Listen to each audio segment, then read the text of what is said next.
श्रीमद्भगवद्गीता दशमोऽध्यायः विभूतियोगः 38 श्लोकम्। दण्डो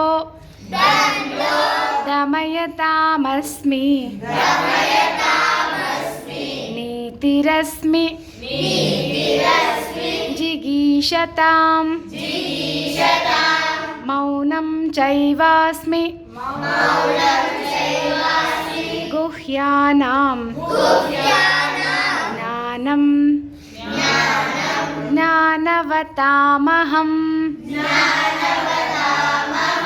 दण्डो दमयतामस्मि नीतिरस्मि जिगीषताम् मौनं चैवास्मि गुह्यानां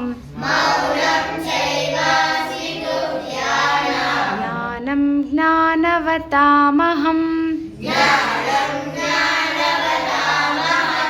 दण्डो दमयतामस्मि नीतिरस्मि जिगीषताम्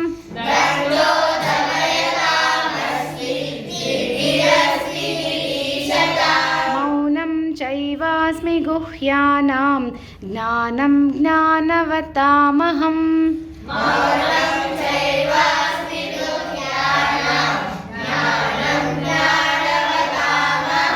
दण्डो दमयतामस्मि नीतिरस्मि जिगीषतां मौनं चैवास्मि गुह्यानां ज्ञानं ज्ञानवतामहम्।